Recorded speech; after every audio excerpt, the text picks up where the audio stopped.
Bom dia, amigo, bom dia, amiga.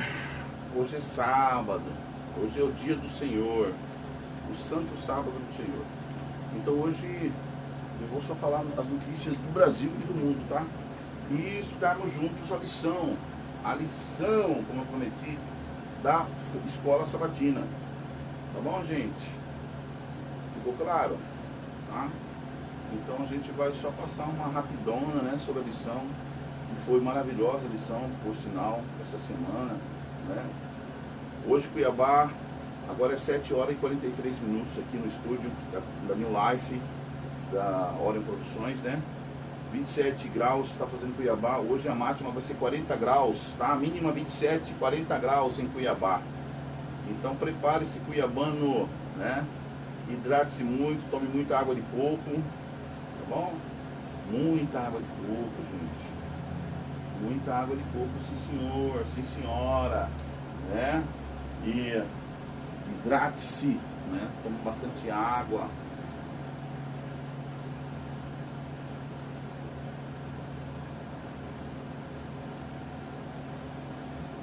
Porque aqui está falando que vento de 4 km por hora, vai ter umidade de 63%. Então, umidade baixa, né? Sensação térmica de 30 graus nesse momento aqui em Cuiabá. A máxima 40 graus, então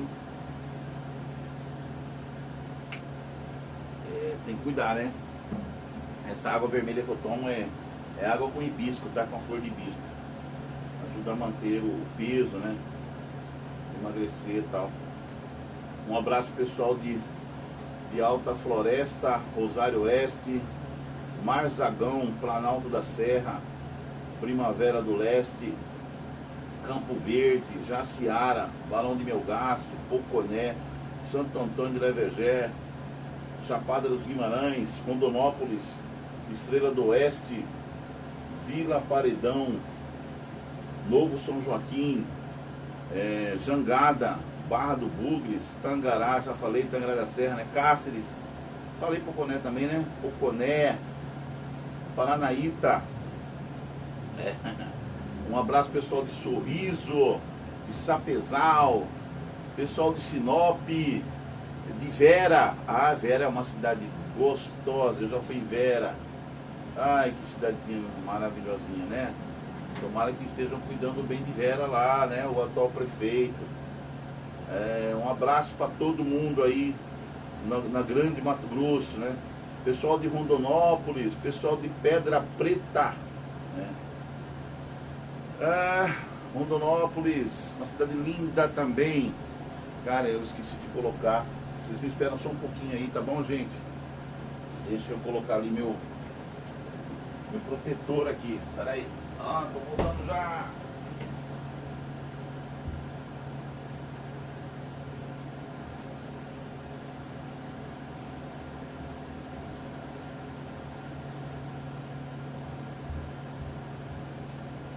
Pronto, tamo junto de novo.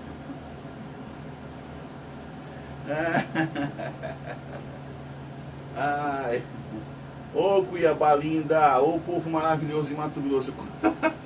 A minha proteção aqui, gente, eu tive que tirar os 4 dentes aqui de baixo, porque eu tava com uma doencinha aqui. Aí meu dentista falou: ou você tira, ou você vai prejudicar toda a sua arcada dentária.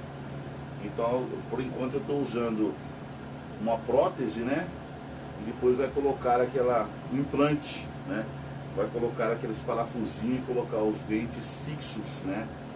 Então, de vez em quando eu esqueço, né? Eu tiro, coloco na geladeira. Aí, aí passo uma aguinha, tá, escovo os dentes, às vezes estou escovando os dentes esquecendo que eu estou com a prótese, aí eu tenho que tirar a prótese para escovar os dentes. Então quando a gente chega a uma certa idade, certas coisas vão acontecendo com a gente, e a gente tem que fazer toda uma reforma, né? Toda uma outra estrutura. Mas vamos às notícias de hoje, né, do site Fish News, tá bom?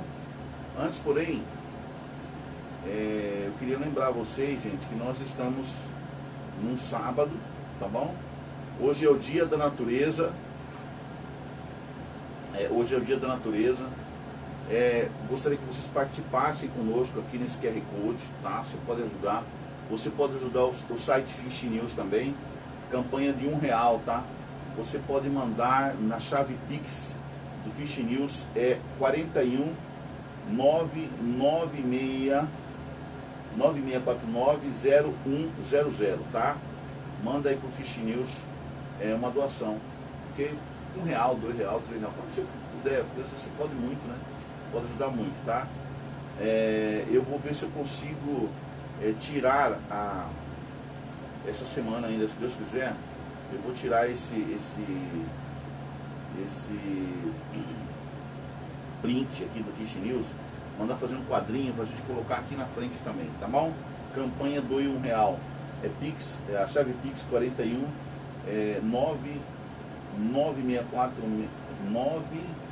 9646-0100, é a chave Pix, tá bom? 41, ok? Que é o DVD. Então, e aí você ajuda o Conectado 7 News Podcast, e aqui também, tá? O Urivaldo Valdemiro Azevedo, e esse aqui é a ajuda que você pode mandar, tá bom? Então, aí, ó, beleza? Ajuda a gente, por favor, tá bom?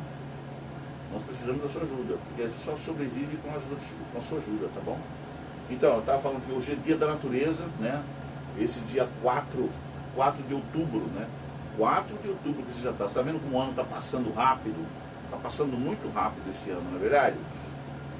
É o Dia da Natureza, dia do barman, não do Batman, do barman, né? O cara que atende lá no bar, né? O barman. É o dia do cão. Rapaz, não sabia que existia dia do cão, não. Ainda bem que é cão, cachorro, né? Não é cão, aquela coisa, o diabo, não é cão, cachorro, tá bom? Acho que é dia do cachorro. Dia do homem pantaneiro. Dia do homem pantaneiro. Graças ao homem pantaneiro que muitas fazendas existem ainda, né? Por causa do homem pantaneiro que preserva o Pantanal. É o dia do médico do trabalho. Todos os médicos aí que faz aqueles exames na gente, né? Para que a gente possa trabalhar, contrato de trabalho e tal. Dia dos médicos do trabalho. Dia Nacional do Agente Comunitário de Saúde. Agente Comunitário de Saúde. O cara que visita a sua casa para saber como é que está a situação aí, para você não pegar doenças, né? Dia Nacional do Agente de Combate às Endemias. A mesma coisa, né? Dia Nacional do Pastel. Capaz, eu não sabia que tinha Dia Nacional. Então tem Dia Nacional do Pão de Queijo, deve ter o Dia Nacional do Pão de Milho, deve ter o Dia Nacional de quanto é coisa gostosa que existe por aí, do Chacobolo. Será que tem o Dia do Chacobolo? Dia Nacional do Chacobolo. Dia Internacional do Poeta, Dia Mundial dos Animais, poetas do Brasil, meus irmãos, poetas do Brasil. Hoje é o dia do poeta, tá bom? Dia Mundial dos Animais. O dia do cão devia ser dia dos animais também, que é dia da natureza, né, etc, etc. Dia Universal da Anistia. Anistia. Aí sim, vamos anistiar quem está preso de maneira injusta lá em Brasília. É Dia Nacional da Anistia. Vamos anistiar, né, povo?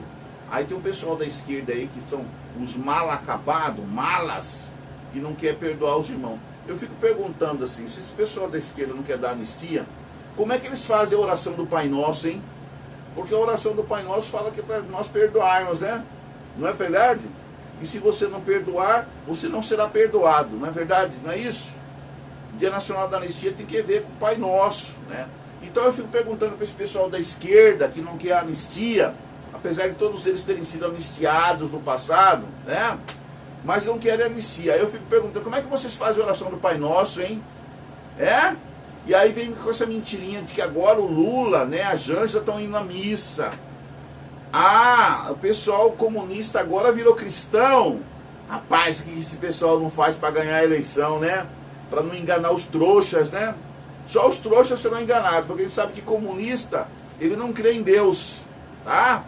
Para aqueles que não sabiam, aqueles desavisados que nunca estudaram, né? Que nunca leram história. Vocês estão falando com um professor de história aqui, História e Filosofia, aposentado, né? 38 anos na sala de aula.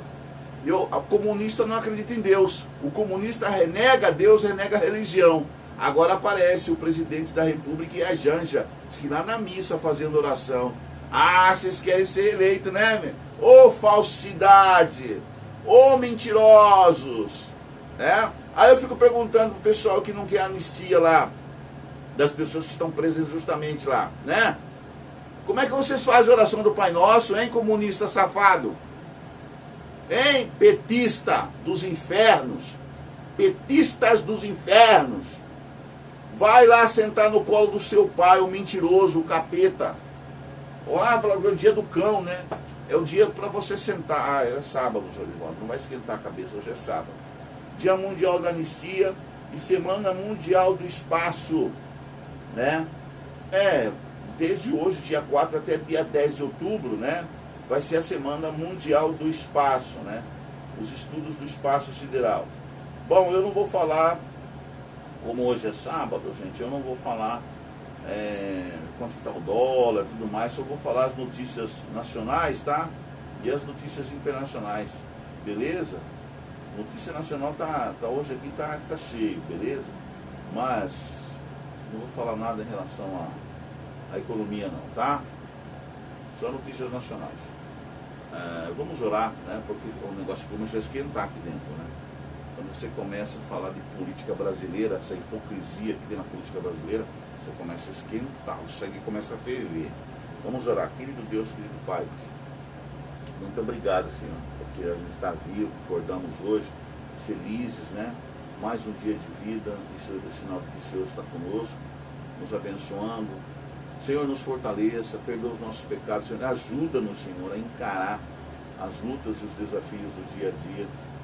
Que este sábado a gente fique passando mais tempo contigo, né, do que com as coisas deste mundo.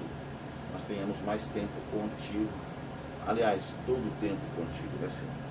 Fica conosco agora, perdoa os nossos pecados em nome de Jesus. Amém.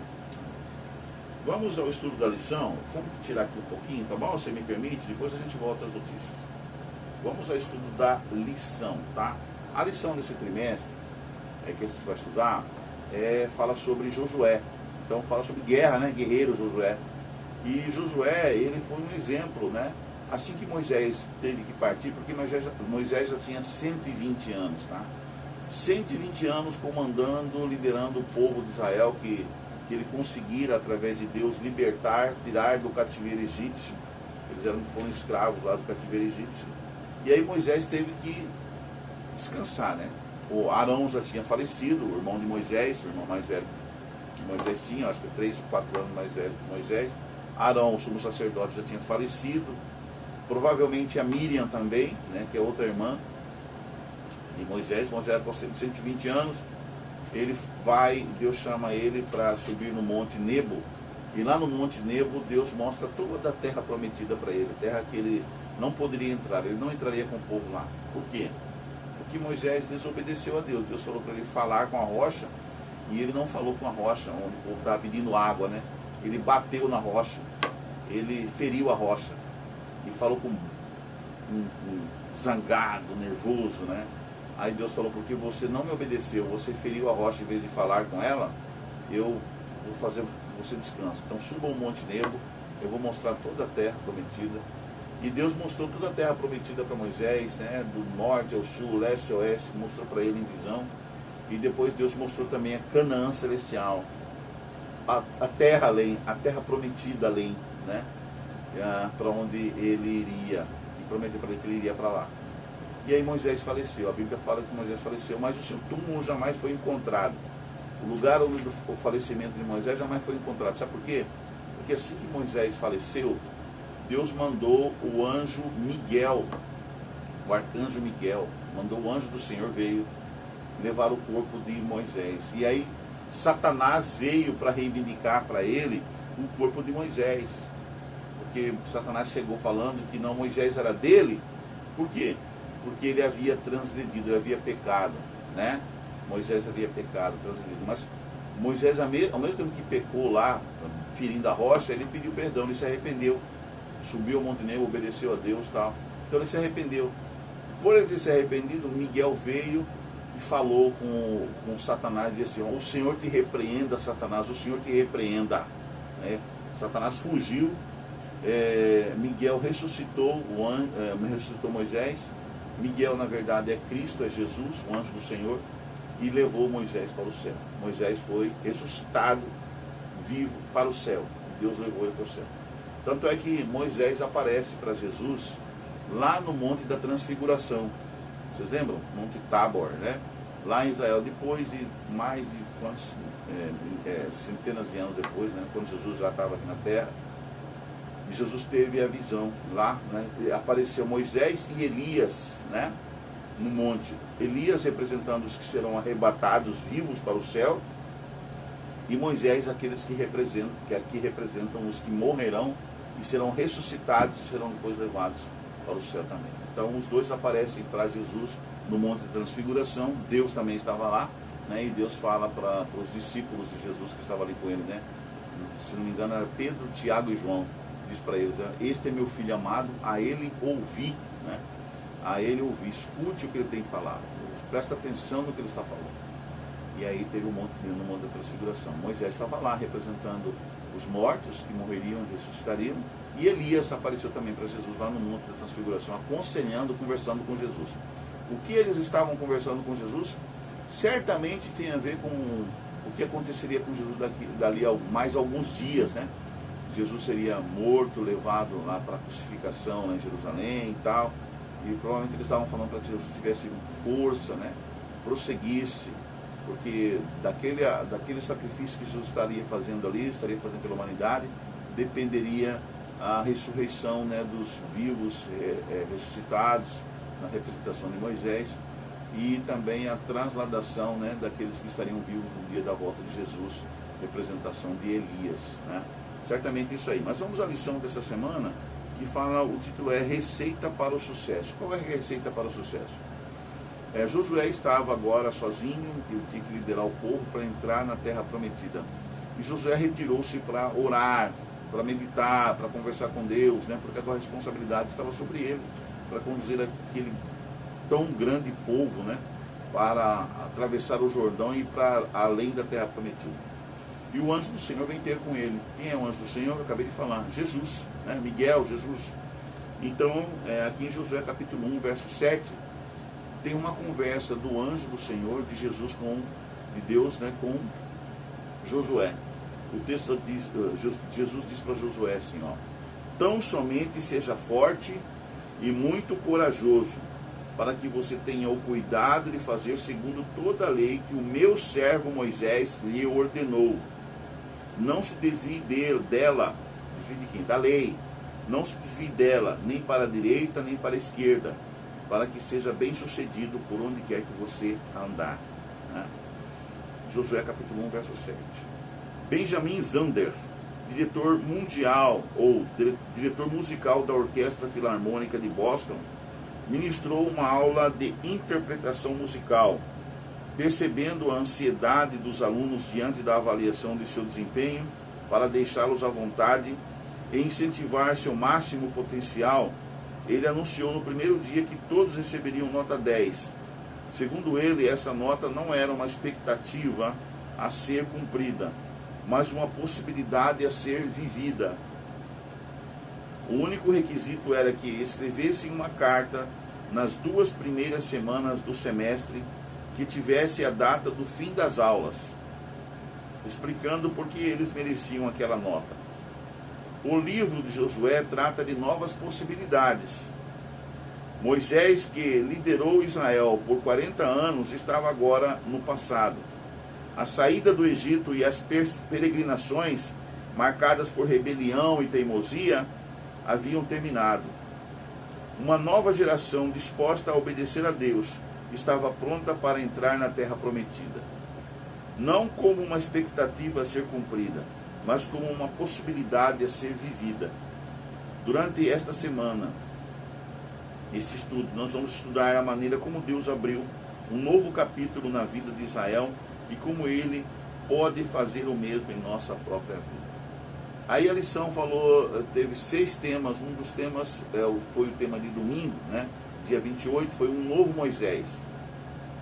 Aqui em Deuteronômio 18, 15 a 22, e Josué de 1 a 9, conta a história do novo Moisés. O Moisés que sobe, né, que eu contei a história para ele no Monte Nebo, né? O Moisés agora arrependido por ter batido na rocha, como Deus falou, fale com a rocha e ela vai dar água para vocês beberem.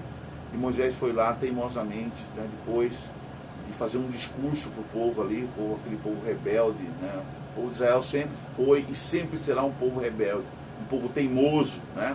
Tanto é que a maioria dos judeus até hoje não aceitou Deus. A maioria dos judeus não aceitou o Messias, que é Jesus, que é Miguel, que é o anjo do Senhor que acompanhou aquele povo no deserto. Até hoje tem muitos judeus que são tão teimosos que não aceitaram que Jesus é o Messias. Jesus, o judeu, é o Messias. E até hoje tem aquelas religiões no meio deles ali, aquelas religiões fanáticas, de gente cabeça dura, que vem lá dos fariseus, dos saduceus, né, que não aceitaram Jesus, o Messias Jesus. Quer dizer, por causa de problemas históricos aí na época depois, né, na época das diásporas, na época que o povo judeu andou peregrinando pela Europa, né, os 1260 anos lá na época da Idade Média, né, da idade onde os falsos cristãos romanos perseguiram em nome de Jesus os judeus, né? Então, por causa desses ranços da história, por causa dessas complicações da história, de perseguições, até hoje existe religião lá em Israel, e judeu pelo espalhado pelo mundo todo, que não aceitou Jesus, que Jesus não tem nada a ver com esses ranços históricos, que isso aí foi uma criação de Constantino. A religião vigente no mundo, o primeiro Papa, o Césaropapismo, eu já expliquei para vocês aqui, foi Constantino, que organizou essa igreja, que é chamada na Bíblia, pelo próprio Pedro e também pelo apóstolo Paulo, de Babilônia, a Babilônia espiritual que domina o mundo hoje, né, que toma conta da religião.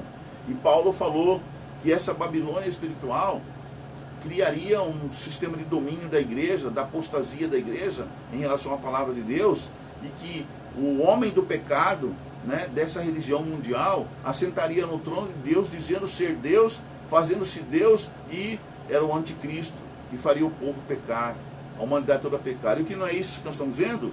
Ele tem um líder mundial, um líder religioso mundial, que faz toda a humanidade pecar, indo atrás de ídolos, idolatria. E é o principal pecado que Deus diz na lei de Deus. O que Deus diz? Não terás outros deuses diante de mim. Não farás para ti imagem de escultura, nem semelhança das coisas que existem no céu, na terra, no mar. Não faça isso. E o que a principal religião faz? Exatamente isso que Deus falou que não era para fazer. E a principal religião também nega o sábado de Deus, porque lá fala que é para guardar domingos e dias de festas. E na lei de Deus fala que é para guardar o sábado, o 7º dia da semana. Então essa religião mundial que domina a maioria do povo do mundo é a religião do capeta, gente. É Satanás, é Babilônia espiritual. E a Bíblia lá em Apocalipse fala, Jesus falando para o povo que está dominados por essa religião: sai dela, povo meu. Babilônia vai cair, Babilônia está caindo. Caiu a grande Babilônia, a meretriz. A Bíblia chama essa religião mundial de a meretriz, a prostituta, que se prostituiu com todos os reis e governantes da terra, né? E que derramou sobre eles o sangue, né, das suas falsas doutrinas, né? O vinho da sua falsa doutrina, que é o vinho, é o sangue, né? Então, por causa dos mortos que essa religião provocou durante o mundo todo, a história da humanidade toda. Você só conhece a história da Inquisição, onde essa religião perseguiu as pessoas que criam na Bíblia, as pessoas que pregavam a Bíblia. Essa religião aí perseguiu, matou, queimou em praça pública, estraçalhou, perseguiu os crentes de Deus. Então sai dela, povo meu. A Babilônia espiritual está aí dominando o mundo. A religião católica romana domina o mundo. E botaram lá um Deus lá que eles chamam de Papa. Jesus falou: não chameis ninguém de pai, somente um é o pai de vocês, que é Deus. Lembra que Jesus falou no Evangelho? Lê o Evangelho. Se você está com a dúvida de que eu estou falando mentira ou verdade, é só ler o Evangelho. Jesus fala assim, a ninguém chameis de papa, a ninguém chameis de pai, porque só um dentre vocês que é o pai, que é o vosso pai que está nos céus. E eles fazem exatamente tudo ao contrário.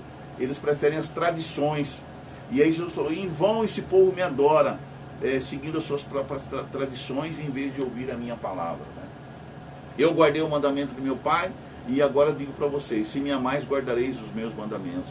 A palavra de Deus diz que essa religião é falsa, é Babilônia espiritual. Então sai dela, povo meu. Lá em Apocalipse diz, sai dela, povo meu, vinde a mim.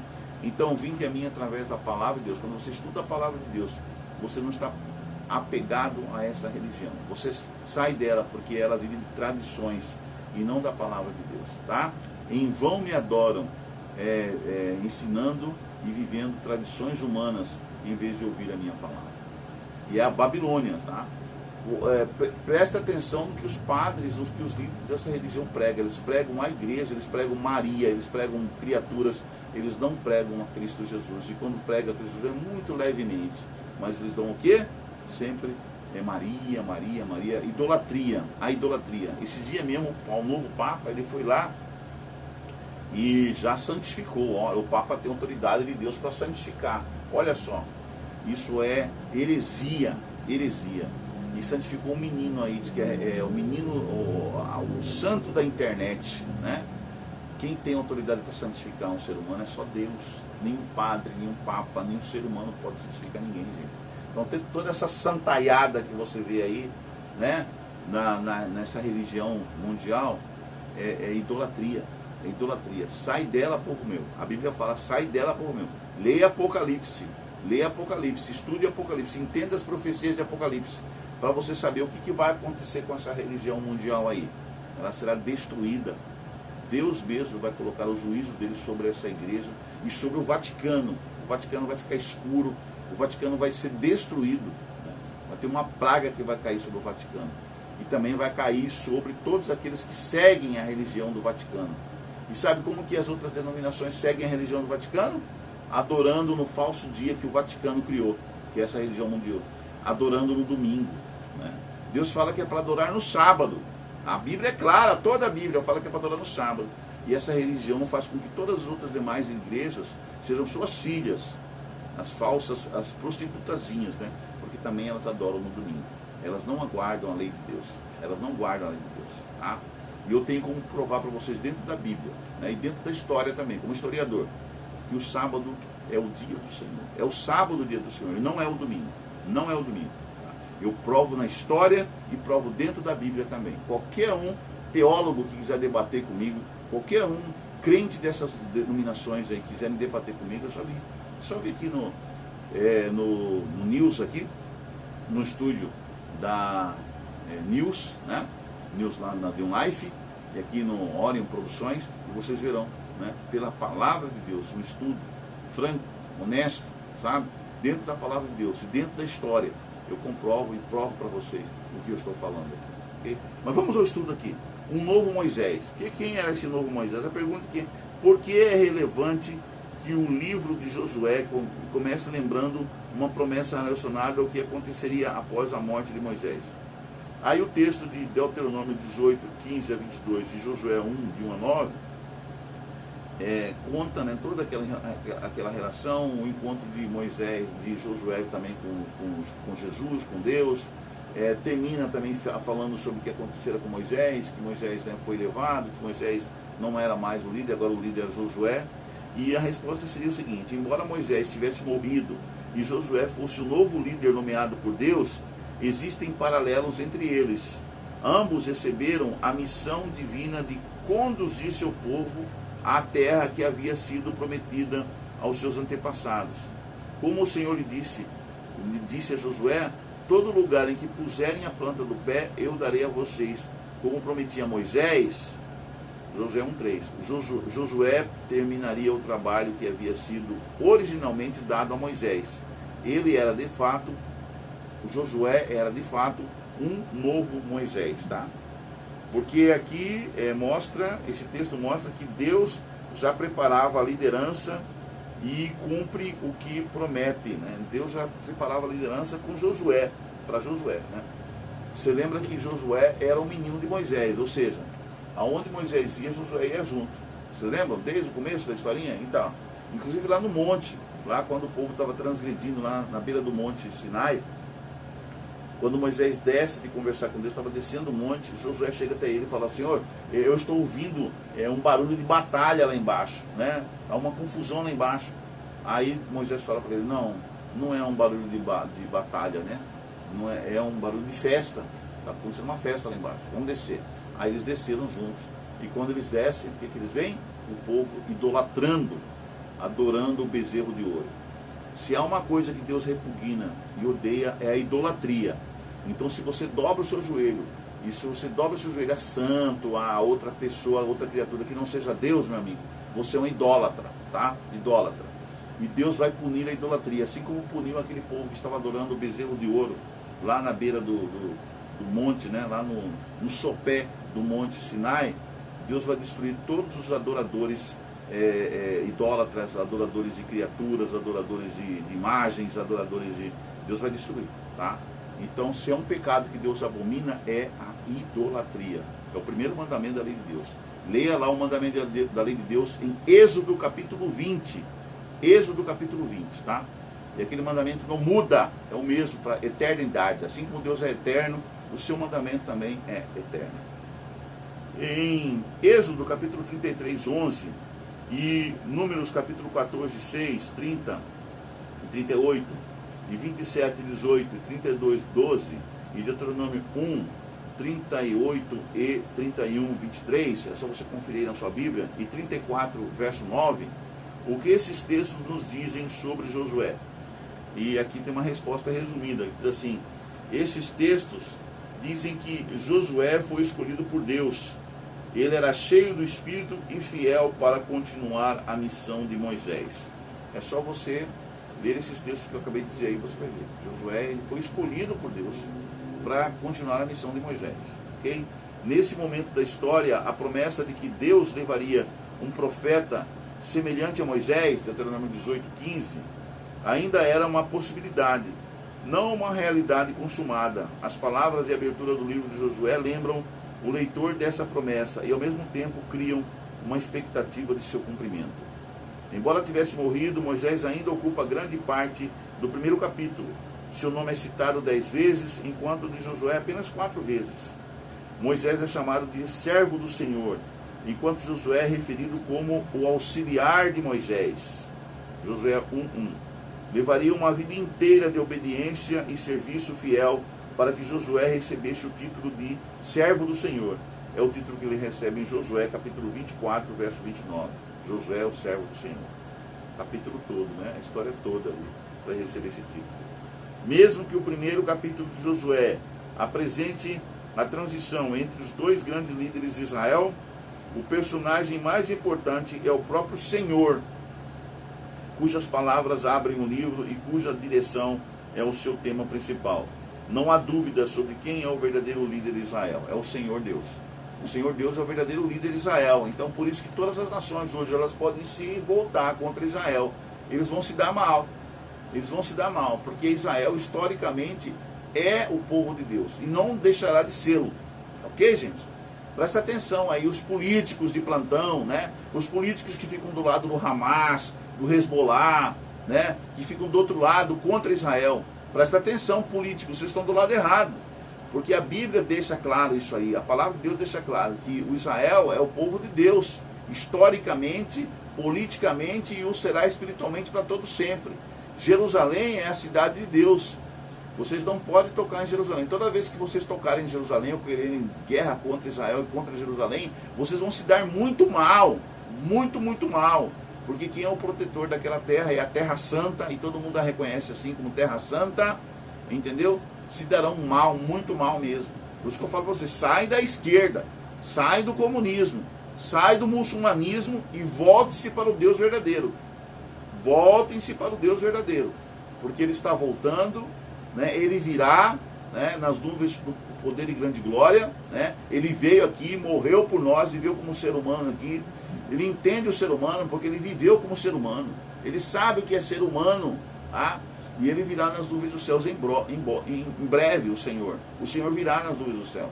E ele vai cobrar tintim por tintim. toda a maldade que esses líderes políticos estão fazendo. Esses terroristas que estão tirando vidas humanas, pessoas por causa de ódio. Tira o ódio do seu coração. Por causa da história. A história sempre esteve do lado do povo de Deus. O povo de Deus sempre foi o povo de Deus. E vocês não podem contra o povo de Deus, não podem contra Deus. Quando vocês lutam contra o povo de Deus, vocês estão lutando contra Deus. Contra Deus. Presta atenção.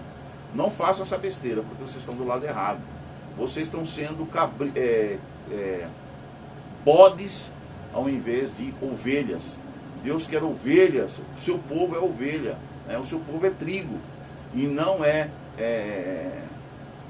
joio e nem é bode. Então, se você é bode e se você é joio, sai daí.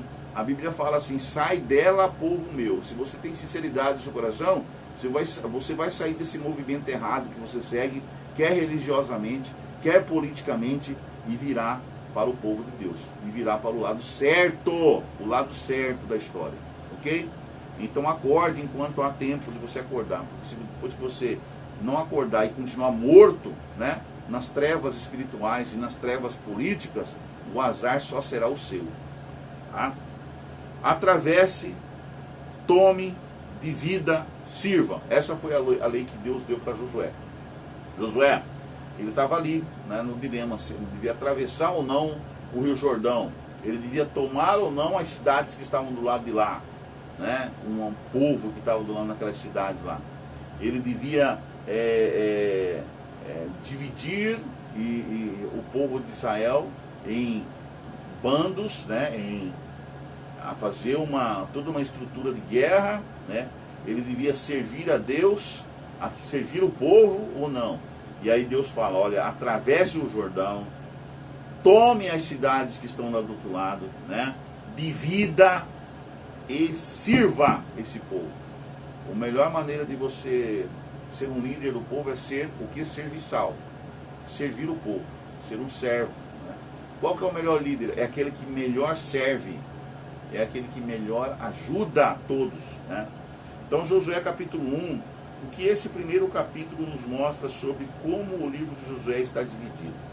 E aí a resposta resumida seria o seguinte: o livro se divide em preparação, conquista e posse da terra. É assim que é dividido o livro. Você pode ler o capítulo 1 de Josué aí em casa, na sua casa, e você vai ver que está dividido nesses três aspectos aí. Então, o primeiro capítulo de Josué serve como uma introdução a todo o livro.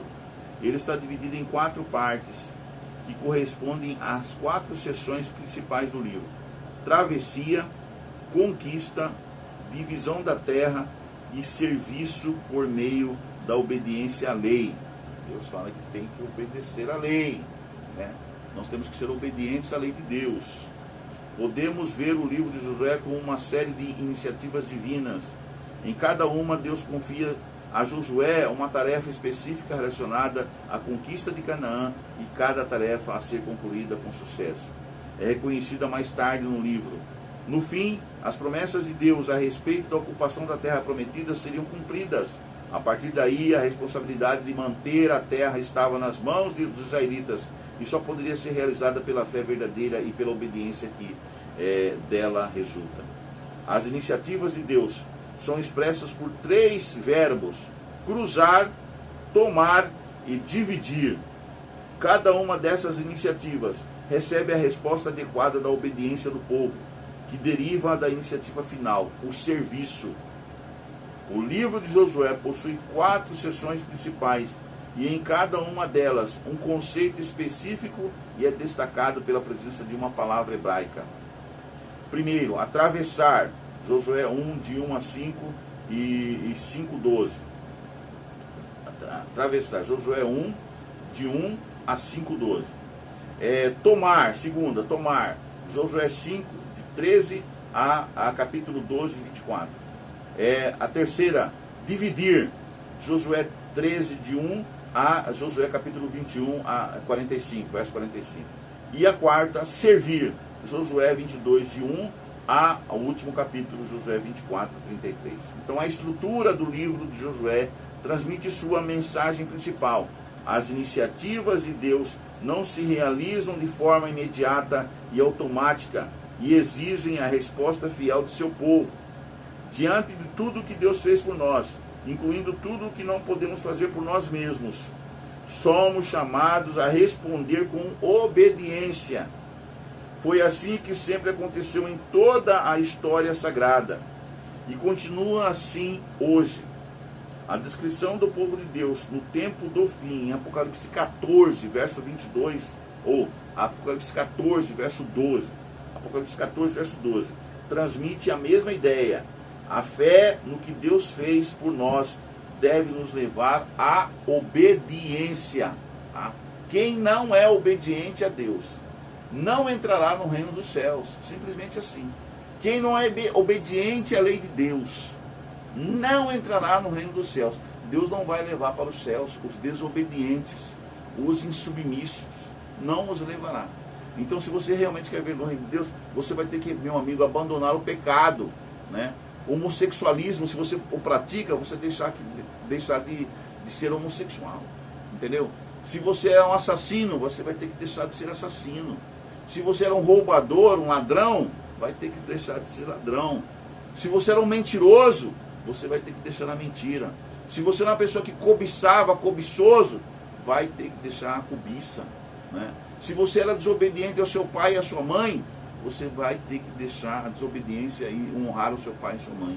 Se você não guardava o sábado de Deus, o sétimo dia, você vai ter que aprender a guardar o sábado de Deus, o sétimo dia. Né? Se você tomava o nome do Senhor teu Deus em vão, você tem que parar de tomar o nome do Senhor teu Deus em vão.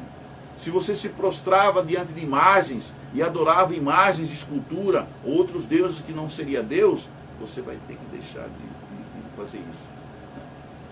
Se você adora outras coisas que não sejam Deus onisciente, criador de tudo. Mas se você se prostra diante de outras coisas que não seja Deus, criador de tudo, você vai ter que aprender a se prostrar diante de Deus, criador dos céus, da terra, do mar, das fontes das águas e tudo que existe, né, no universo. Compreendeu? Deus não vai levar gente desobediente para o céu. Não vai. O desobediente à lei de Deus não entrará nos céus. O bêbado, o drogado, o viciado, o prostituto, né, o lascivo, né, o adúltero, ele não entrará no reino dos céus.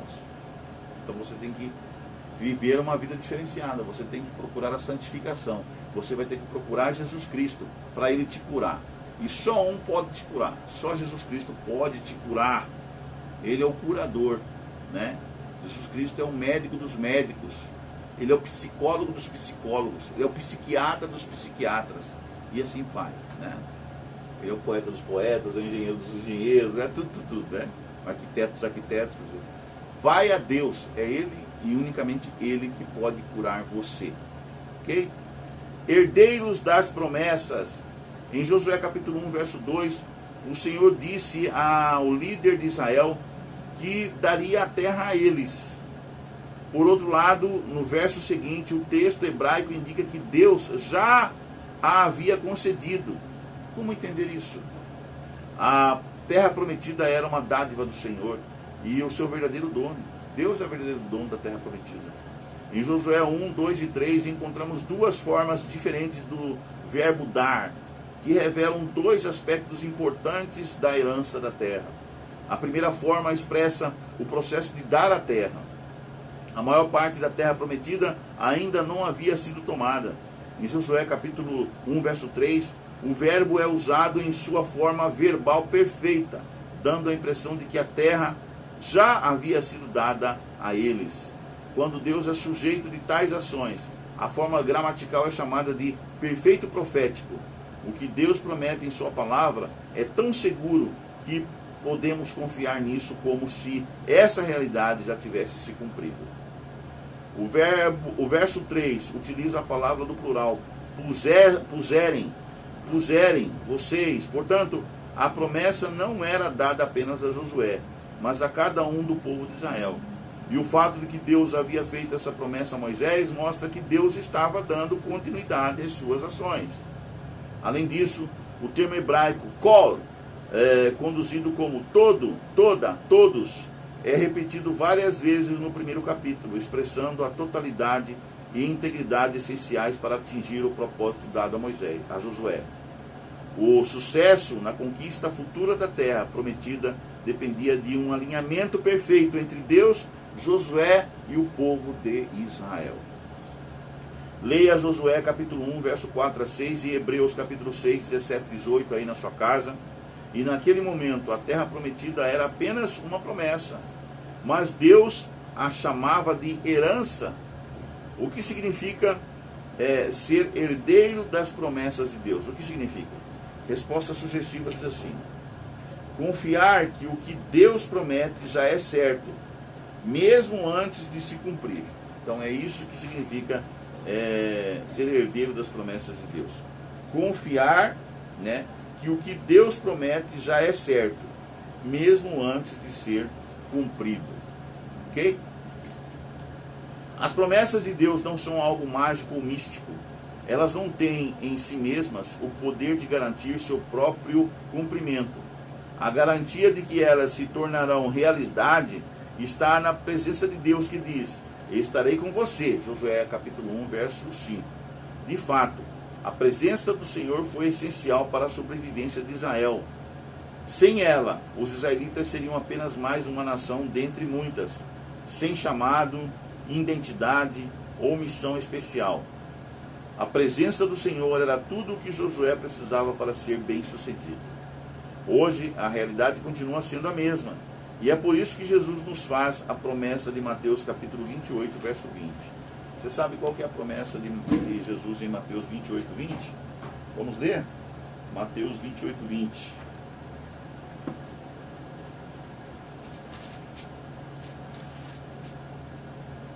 Mateus capítulo 28, verso 20.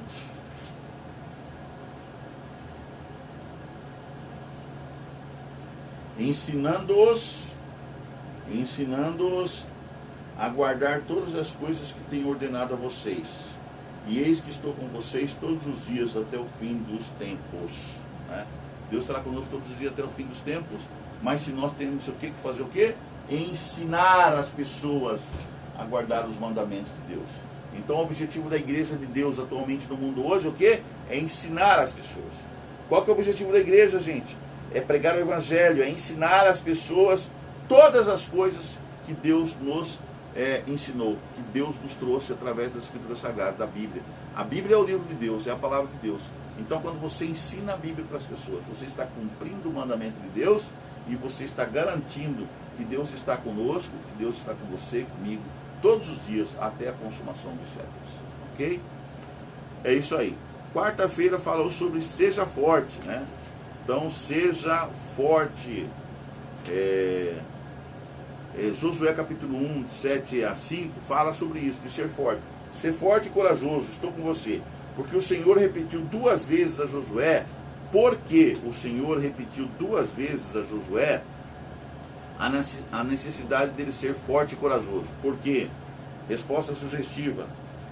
Sim, a tarefa era desafiadora. Porque a tarefa era desafiadora e Josué precisava de coragem e confiança na presença e nas promessas de Deus. Né? É o texto. Leia aí Josué capítulo 1, versos 7 a 9. Ok, na sua casa. Então a tarefa diante de Josué envolvia desafios que pareciam insuperáveis. As muralhas das cidades de Canaã pareciam impenetráveis. E a população dessa terra estava preparada para a guerra.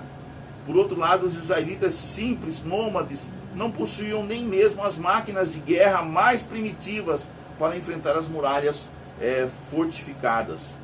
Os registros históricos nos mostram que nem mesmo o Egito, a maior potência da época, era capaz de dominar Canaã permanentemente.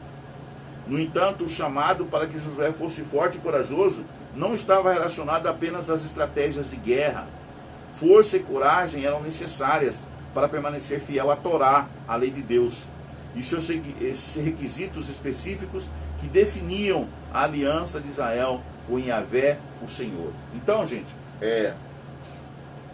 era um povo nômade, um povo simples, que ia enfrentar cidades todas com grandes muralhas, guerreiros preparados. E eles não tinham nenhum aparelho de guerra, né? Vamos dizer, aqueles catapulta, um monte de coisa, aparelhos mais modernos de guerra, para vencer aquela cidade, para derrubar aquelas muralhas. Então eles dependeriam, aqueles guerreiros que Josué comandaria, ele dependeria exclusivamente do poder de Deus para vencer aqueles povos, entendeu? Dependeriam do poder dos anjos de Deus e de Deus para vencer aqueles povos e dominar aquela terra. Então ele precisaria o quê? De estratégias, de ouvir a Deus, de ouvir, seguir o mandamento de Deus, ser obediente às ordens de Deus para eles conquistarem a terra prometida. Também lá em Efésios capítulo 6, versos 10 a 18, leia aí Efésios capítulo 6, versos 10 a 18. Mesmo sem participar de combates militares, como podemos aplicar as palavras de encorajamento dadas a Josué em nossas lutas espirituais diárias? Resposta sugestiva: confiando na força de Deus e em suas armaduras espirituais. Ali em Efésios capítulo 6, verso 10 a 18, o apóstolo Paulo fala sobre a armadura do cristão, a armadura espiritual que cada cristão deve se revestir dela, né? Então, confiando, nós temos que confiar plenamente na força de Deus e em suas armaduras espirituais. Hoje, ao cumprir a missão que Cristo nos confiou, enfrentamos desafios semelhantes ao de Josué. Precisamos travar uma guerra contra nossas próprias tendências pecaminosas e contra os poderes e as autoridades espirituais deste mundo de trevas. Assim como Josué, temos a garantia da presença de Cristo. Mateus capítulo 28, 20, nós acabamos de ler, né? Eis Jesus, assim como Josué, temos a garantia da presença de Cristo. Quando Jesus diz: eis que estou com vocês todos os dias, até o fim dos tempos, Assim como a presença do Senhor foi suficiente para afastar todos os medos de Josué, também deve ser suficiente para banir nossas dúvidas e ansiedades de hoje. Nosso desafio é conhecer o Senhor o suficiente para confiar nele e nas promessas que ele nos faz. E é por isso que, mais do que qualquer outra coisa, precisamos de um profundo relacionamento pessoal com Deus, com ele. A questão crucial para nós hoje é a mesma enfrentada por Josué.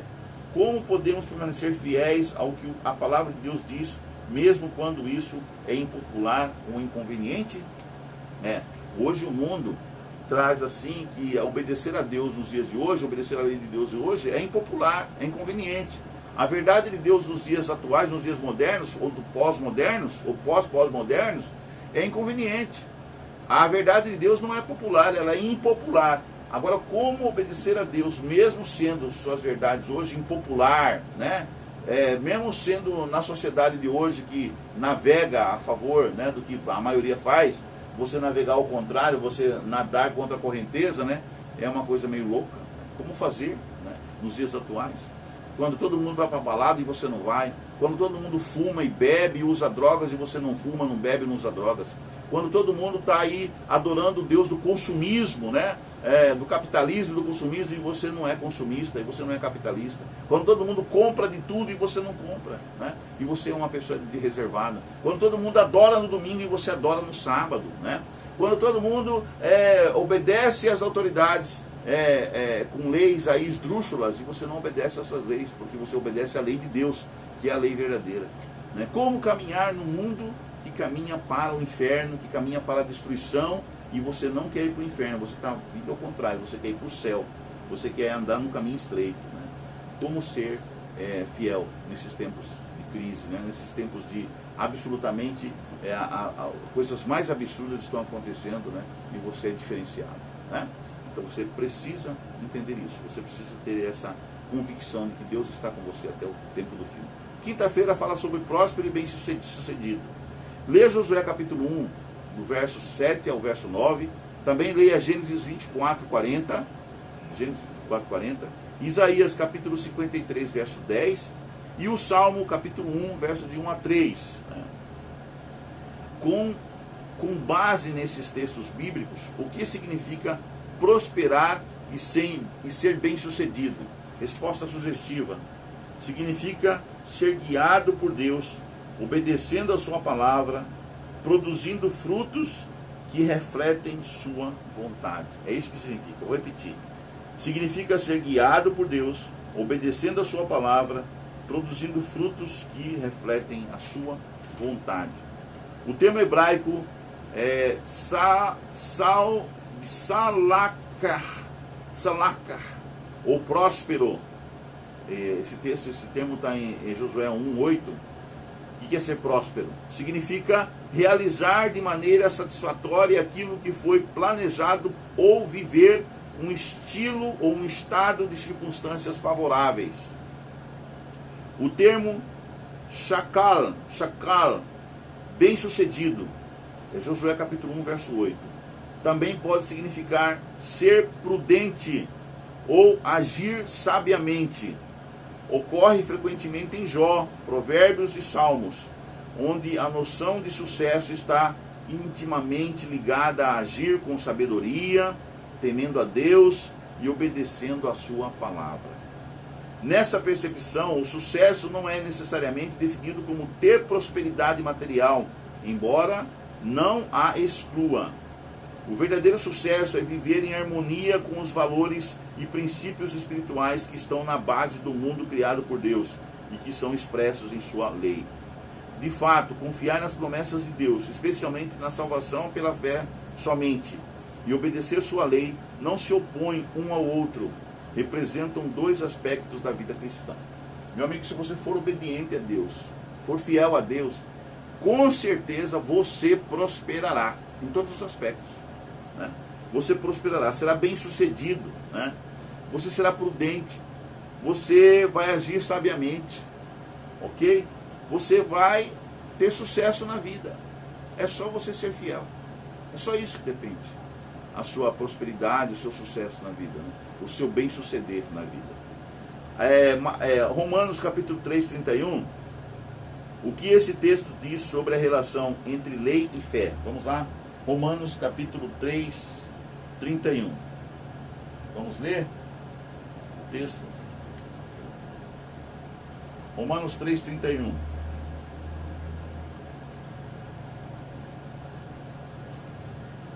Vamos ler aí. Estamos procurando aqui. Romanos capítulo 3, verso 31. Diz assim, ó. Anulamos então a lei por meio da fé? De modo nenhum, pelo contrário, confirmamos a lei. Ou seja, nós temos que ser obedientes à lei de Deus. A lei. Né? A fé não anula a lei. Pelo contrário, a fé faz com que você seja obediente à lei. A consequência da fé, da confiança em Deus, faz você obediente à lei de Deus. E a lei de Deus não está no catecismo. A lei de Deus está em Romanos capítulo 20. Leia Romanos capítulo 20. Né? Verso 3 até o verso 17, se não me engano. Né? Até o verso 23, se não me engano. Verso 23, se não me engano. Ok? Então, esse texto nos diz, o que esse texto nos diz a relação entre lei e fé? Nos diz o quê? Que a fé não anula a lei, mas a confirma e dá sentido ao obedecê-la. Né? Ao obedecê-la. Então nós temos que realmente obedecer.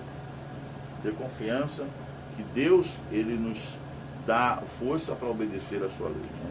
Que Deus nos guia, né? Que ao obedecer a sua palavra, nós produzimos frutos que refletem sua vontade. Que a fé não anula a lei, mas a confirma e dá sentido ao obedecê-la. Pensar que a fé na morte expiatória e sacrificial de Jesus em nosso favor se opõe à obediência à lei de Deus é uma ideia falsa e perigosa. Lei e graça sempre andam juntas. Apenas uma compreensão superficial do papel da lei pode levar à conclusão de que lei e graça são opostas. Os escritores do Antigo Testamento tinham grande respeito pela lei e a consideravam como uma fonte de prazer. Salmos capítulo 1, verso 2, Salmos 119, 70, 77 e 174. Tá? Quando entendemos e utilizamos a lei corretamente, temos uma compreensão mais profunda de nossa própria pecaminosidade. Romanos capítulo 7, verso 7. E necessidade da justiça de Cristo. Gálatas capítulo 3, verso 24. Nós necessitamos da justiça de Cristo. Tá? Mesmo observando a lei de Deus pela graça, como sua experiência mostra a necessidade da justiça de Cristo que nos cobre? Uma questão para você refletir, para você pensar. E finalmente, senhores, Aqui aconselho a gente estudar os livros Patriarcas e Profetas, a história da redenção, né, que fala sobre a travessia do Jordão e também entrando na Terra Prometida, esses 2 capítulos aí desses livros, né. Em suas promessas e advertências, aqui tem um texto aqui da escritora norte-americana Ellen G. White, no livro Desejar de Todas as Nações, na página 307. E também da mesma escritora no livro Fé e Obras, na página 12, diz o seguinte: em suas promessas e advertências, Jesus se dirige a mim. Deus amou o mundo de tal maneira que deu seu Filho unigênito, para que eu, crendo, não pereça, mas tenha a vida eterna. As experiências relatadas na palavra de Deus devem ser minhas experiências. Orações e promessas, mandamentos e advertências pertencem a mim. À medida que a fé assim recebe e assimila os princípios da verdade, eles se tornam parte do próprio ser e a força motriz da vida. A palavra de Deus, recebida no coração, molda os pensamentos e entra no desenvolvimento do caráter. Não há um ponto que necessite ser enfatizado com mais diligência, repetido com mais frequência ou estabelecido com mais firmeza na mente de todos os do que a impossibilidade de o ser humano caído merecer alguma coisa pelas próprias e melhores boas obras. A salvação é unicamente pela fé em Jesus Cristo. Ellen G. White, no livro Fé e Obras, na página 12. Perguntas para consideração. Mesmo que as circunstâncias da vida e das experiências de Josué sejam diferentes das nossas, que princípios espirituais podemos aprender com sua vida? Porque, apesar disso, sempre devemos nos lembrar do contexto original ao tirar lições para nós? Qual é a relação entre as promessas de Deus e a nossa obediência a Ele? Por que é perigoso enfatizar demais uma e deixar de lado a outra? O que ocorre quando destacamos tanto a lei que ignoramos a graça? O que acontece quando enfatizamos tanto a graça que nos esquecemos da lei? Com base nesta lição, como você definiria sucesso na perspectiva bíblica? Qual é o lugar da prosperidade na definição cristã de sucesso? Imagine como Josué deve ter se sentido como sucessor de Moisés. Que promessa Deus lhe deu, que certamente o sustentou em suas grandes responsabilidades. Imagine, ok? Essa foi a lição da semana. A lição que fala sobre o começo aí do ministério de Josué. Semana que vem nós vamos estudar Surpreendidos pela Graça, tá? Surpreendidos pela Graça será a lição de semana que vem. Então não perca, tá? Agora vamos às notícias nacionais. As notícias de hoje. Já falei que Cuiabá hoje vai fazer 40 graus, a mínima é de 27, a máxima de 40, né? Que nós aguardamos hoje um dia quente. Notícias nacionais.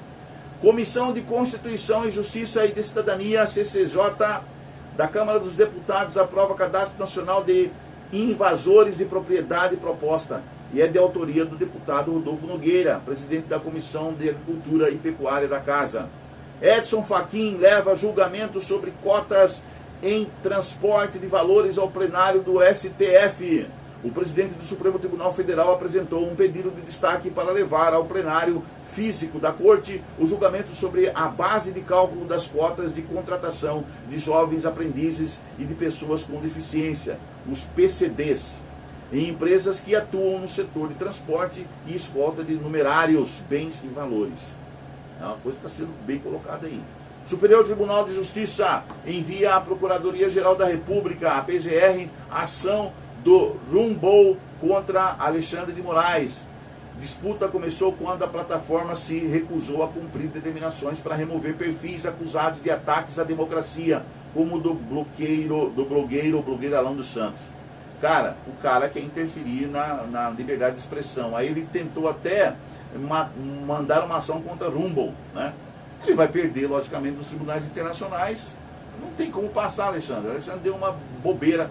Eu estou falando que Alexandre não funciona bem da cachola, não, né? Se vocês prestarem atenção, tem alguma coisa errada na bitola daquele cara. Superior Tribunal de Justiça, STJ, envia à Procuradoria-Geral da República, PGR, ação. Eu já acabei de falar isso aí. Polícia Federal erradica 29 mil pés de maconha em terras indígenas do Maranhão. Lá no Maranhão o pessoal estava plantando maconha e vendendo. Operação Carcará oitava resultou na prisão de 5 pessoas e na apreensão de armas e drogas na região de Grajaú, no Maranhão. Polícia Federal também apreende, a Polícia Rodoviária Federal, tá? Apreendeu 176 quilos de cocaína em cumprimento oculto de caminhão na BR-364 em Cuiabá, Rondonópolis, né? Em Rondonópolis. Na estrada de Rondonópolis para Cuiabá e de Cuiabá a Rondonópolis é a BR-364. Diante do contexto da abordagem, foi empregado o cão de detecção de entorpecentes, o Canine Zion, e o Zion descobriu e ele indicou a presença de ilícitos na parte traseira da cabine do veículo. E foi descoberto aí, né? Os carcarás caíram aí. Carcará caiu, né? Os carcará caíram. Zion foi lá e acabou com eles, o Canine, né? O K9, né? Canine Zion. São Paulo registra 102 casos de intoxicação por metanol. O governo paulista mantém o gabinete de crise, reforça a estrutura laboratorial e amplia ações de fiscalização para coibir a falsificação de bebidas. O Estado de São Paulo disponibiliza mais de 2.000 ampolas de antídoto contra metanol. O Hospital das Clínicas da capital e mais 2 cidades receberão o produto. Paraná registra primeiro caso suspeito de intoxicação por metanol no estado. Homem de 60 anos consumiu destilado e está em estado grave em Curitiba. Segundo a Secretaria Estadual de Saúde do Paraná, até o momento foram registrados casos suspeitos e ou confirmados da intoxicação em São Paulo, Bahia, Pernambuco, Distrito Federal e Paraná. Instituto Nacional de Câncer, o INCA, estima 73,6 mil novos casos de câncer de mama no Brasil em 2025. Segundo o INCA, o câncer de mama é o que mais mata mulheres no Brasil. De acordo com o relatório, o Sudeste é a região com maior incidência da doença. E Santa Catarina, no Sul, registra a maior taxa entre as unidades da federação. Ministério da Saúde, por meio de portaria da Secretaria de Ciência, Tecnologia e Inovação do Complexo Econômico Industrial de Saúde, o SECTIX, incorporou no âmbito do Sistema Único de Saúde, o SUS, a prostatectomia radical, assistida por robô para o tratamento de pacientes com câncer de próstata clinicamente avançado. A prostatectomia radical é uma cirurgia para remover a próstata e as vesículas seminais, sendo um tratamento curativo para o câncer de próstata, principalmente em estágios iniciais. Meu amigo, vamos cuidar aí, né? Vamos fazer a prevenção com a alimentação correta para você não pegar câncer de próstata. Ok, meu jovem? Minha jova. Meu jovem, né? No caso é minha jovem. Então, para homens, câncer de próstata. Lógico, para homens, né? E um prédio comercial pegou fogo na tarde desta sexta-feira, dia 3, na Avenida Celso Garcia, no bairro do Brás, em São Paulo. O Corpo de Bombeiros foi acionado por volta das 17h10 ao endereço. Segundo a corporação, havia muita fumaça saindo do segundo e terceiro andares do edifício. 13 viaturas e mais de 50 agentes foram acionados para atender a ocorrência. Sabesp, a Sabesp aposta no reuso. A Sabesp aposta no reuso de água tratada proveniente de estações de esgoto como estratégia para reforçar a segurança hídrica no estado de São Paulo. A iniciativa surge em meio a preocupações com os baixos níveis dos reservatórios e busca garantir abastecimento sustentável para a população paulista. Bom, não vamos falar do sorteio da Mega, né? Vamos pular a ciência e tecnologia. Ciência e tecnologia de hoje. Vamos pular também esportes. Não vamos falar de esportes hoje, tá bom? Vamos às notícias internacionais agora. Notícias internacionais. Ucrânia ataca a fábrica russa a mais de 1.600 quilômetros da fronteira. O ataque interrompeu brevemente a produção da fábrica química de Azot e danificou um prédio residencial na região de Barm, na Rússia. Segundo o governador regional Dmitry Makronin, fabricante de químicos, afirma ser a única produtora de nitrato de sódio da Rússia, material usado tanto na agricultura quanto na produção de explosivos. Cerca de 13 mil, aí vai dar problema aí, o Brasil está comprando agrotóxicos da Rússia, né? Com a destruição dessas fábricas aqui, vai dar problema de comprar agrotóxicos da Rússia agora, né? Cerca de 13 mil porcos morrem na Ucrânia após ataque da Rússia a uma empresa agrícola na região de Kharkiv. Um incêndio começou na fazenda durante um bombardeio russo à noite, no horário local, queimando 8 galpões para a criação de porcos, com uma área total de 13.600 metros quadrados, segundo o Serviço Estatal de Emergência da Ucrânia. Um funcionário também ficou ferido, informou o serviço. Então morreu lá 13 mil porcos, né, por causa da guerra. Mais de 40 pessoas morrem por intoxicação por metanol na Rússia. Olha só, intoxicação por metanol na Rússia. Além do Brasil, a Rússia vive uma onda fatal de intoxicações por metanol. Segundo informações do site RBC, reproduzidas pelo jornal The Moscow Times, é o tempo em Moscou, né? The Moscow Times, nesta sexta-feira, dia 3, ao menos 41 pessoas morreram em Leningrado, no nordeste ou no noroeste do país, após consumirem bebida alcoólica contendo quantidades letais de metanol desde o final de setembro. Gente, então essa bebida aqui do Brasil está sendo exportada para a Rússia, ou vice-versa, sei lá, ou veio da Rússia para cá no Brasil? Tem que descobrir, né, qual a origem, né, desse ataque aí a pessoas que bebem, né, e estão morrendo, gente, tá morrendo gente. Então eu aconselho o bebedor de álcool, o bebedor aí de pinga, o bebedor de gin, o bebedor de whisky, o bebedor de vodka, o bebedor dessas coisas aí, pare de beber. Pare de beber. Pare de beber. Procure o AA. Procure o AA. Ok? Dinamarca relata provocações de navios russos na região do Mar Báltico. Serviço de inteligência afirmou que embarcações navegaram repetidamente em rota de colisão e apontaram armas para embarcações navais dinamarquesas. A Rússia está provocando a União Europeia. A Rússia está provocando a OTAN. A Rússia está provocando os Estados Unidos. A Rússia está provocando o mundo. A Rússia quer guerra. Quer guerra, tá? Fica claro, líderes mundiais. A Rússia quer guerra. Ok? Aeroporto de Munique volta a fechar pistas. Piloto culpa drones. Ambas as pistas do aeroporto na Alemanha foram fechadas pela segunda vez em menos de 24 horas na noite desta sexta-feira, dia 3.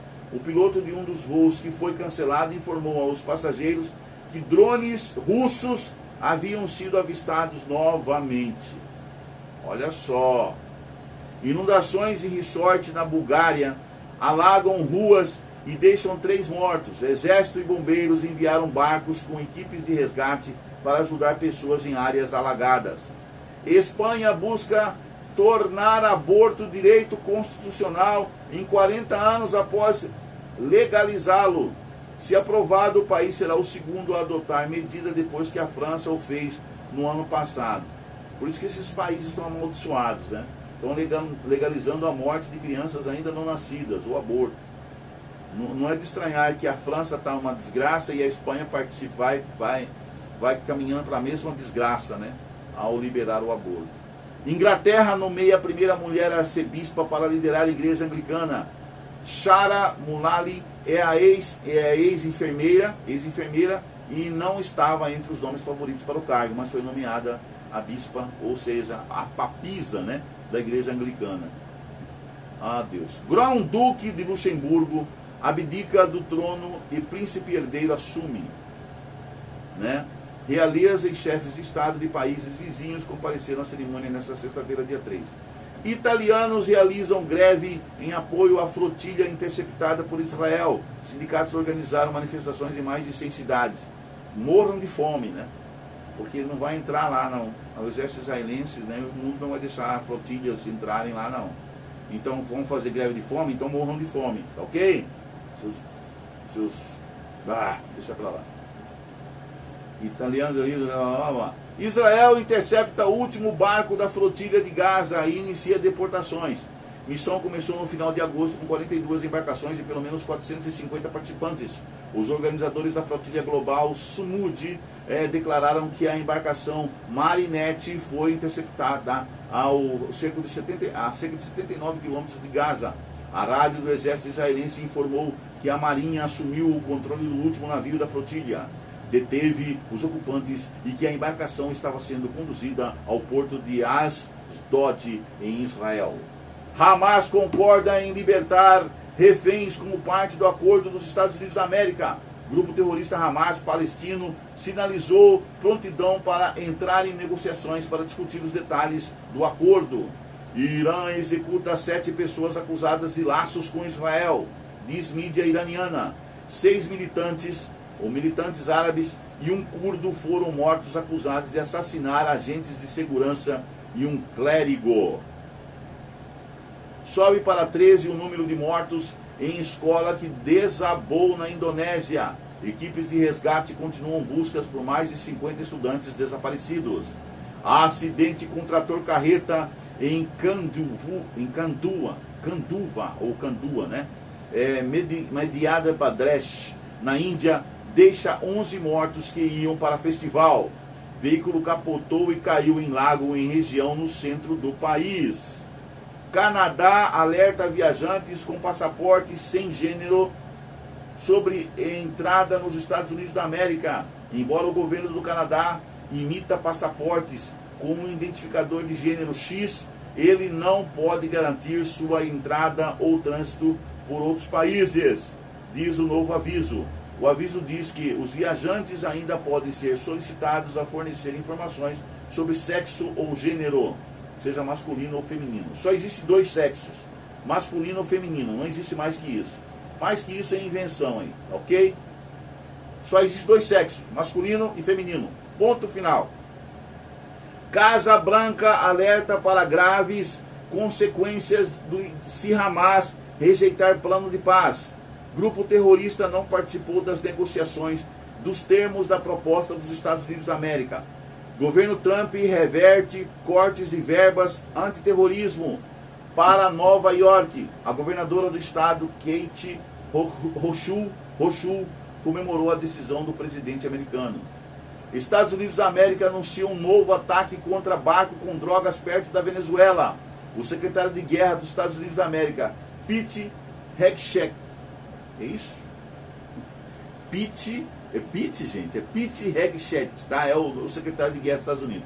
Ele anunciou na tarde desta sexta-feira, dia 3, que militares americanos realizaram outro ataque contra uma embarcação com drogas no Mar do Caribe, perto da costa da Venezuela. Segundo Hegseth, o ataque matou os quatro pessoas que estavam a bordo. Cara, eles estão patrulhando só o Caribe. E a droga que vai aqui pelo Oceano Pacífico. Pelo Pacífico. Porque a principal droga que entra nos Estados Unidos entra pela Califórnia, né? E vai aqui da América do Sul pro Pacífico, pelo Pacífico. E não pelo Caribe, né? Tem alguma coisa errada nessa estratégia norte-americana aí de impedir droga entrar nos Estados Unidos. Muito errado, por sinal, tá? Presta atenção, Trump. Estados Unidos criticam políticas irresponsáveis de Gustavo Petro, aquele presidente lá da Colômbia, né? Gustavo Petro, e colocam em dúvida a renovação da missão da ONU na Colômbia. Medida ocorreu depois que o presidente colombiano pediu ao exército americano que desobedecesse durante um discurso em ato pró-Palestina paralelo à Assembleia Geral da ONU em Nova York. E ele perdeu o visto. Ele foi expulso dos Estados Unidos, o Gustavo Petro, que é presidente lá da Colômbia. É um narcotraficante, né? Provavelmente ele é narcotraficante. É só investigar direito a vida do tal de Gustavo Petro aí, presidente da Colômbia.